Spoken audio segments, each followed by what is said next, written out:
High বন্ধুরা, আমরা জীবনের প্রথম এই কয়েক বান্দা মিলে গরু কিনতে আসছি চৌবাড়িয়ার হাটে। জানি না গরু কিনতে পারবো কিনা, তবে চেষ্টা করব। আমরা সব ছোট ছোট বাচ্চারা আসছি গরু কেনার জন্য। চলেন আপনারা আর দেখাই গরুর হাট সহ গরু।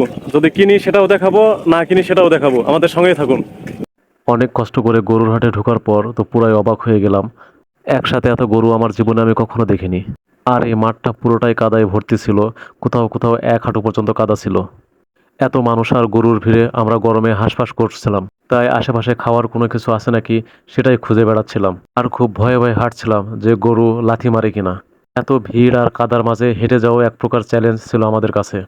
যাই হোক, খুঁজতে খুঁজতে আমরা একটা কুসরের দোকান দেখতে পেলাম। এখানে কুসরের রস বিক্রি করতেছিল। তো দেখে মনটা জুড়িয়ে গেল যে কিছুটা হলেও কিছু খেতে পারবো। তাই আমি আর আমার বড় ভাই দুজনে মিলে কুসরের রস নিয়ে খাচ্ছিলাম আর তৃপ্তি পাচ্ছিলাম। কুসরের রস খেয়ে একেবারে মন প্রাণ দুটোই জুড়িয়ে গেছে। রসটা অনেক সুন্দর ছিল এবং খুব টেস্টি ছিল।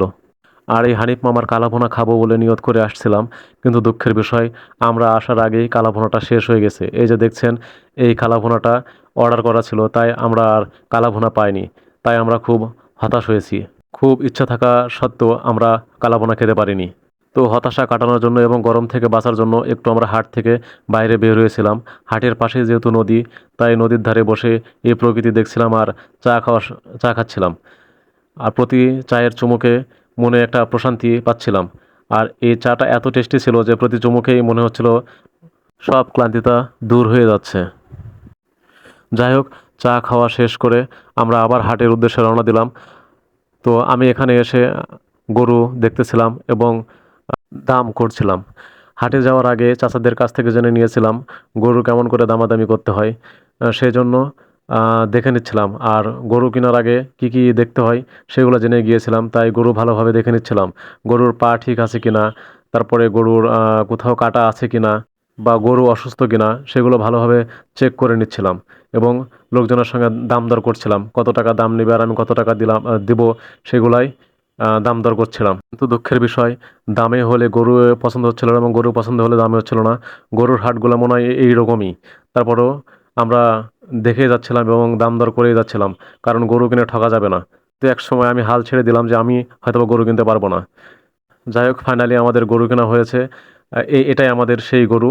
অনেক কষ্ট করে আমরা এই গরুটা কিনেছি। যেহেতু আমরা এই গরু বাসায় পালবো, তাই মাঝারি সাইজের গরু নিয়েছি। গরুটা আমার খুব পছন্দ হয়েছে। যাই হোক, গরু কেনা শেষ করে আমরা সেই আবার নদীতে চলে গিয়েছিলাম হাত পা পরিষ্কার করার জন্য। যেহেতু পাশেই নদী আছে আর কাদায় একদম মাখা মাখা হয়ে গেছিলো, সেই জন্য আমরা নদীতে যে আমাদের হাত পাগুলো পরিষ্কার করে নিচ্ছিলাম এবং আনন্দের হাসি হাসছিলাম যে অবশেষে আমরা গরু কিনতে পেরেছি। আসলে এটা আমার জন্য একদম পুরোটাই নতুন অভিজ্ঞতা ছিল এবং খুব রোমাঞ্চকর একটা অভিজ্ঞতা ছিল। হ্যাঁ, যাই হোক, ফাইনালি আমাদের গরু কিনা শেষ। এখন আমরা গরুর হাটের ভিতরে যে পায়ে কাদা ভরছিল সেগুলো আমরা এখন ধুয়ে নিচ্ছি। এদিকে চাচা খুব কঠোর পরিশ্রম করেছে, সেই কারণে আজকে আমাদের গরুটি হয়েছে।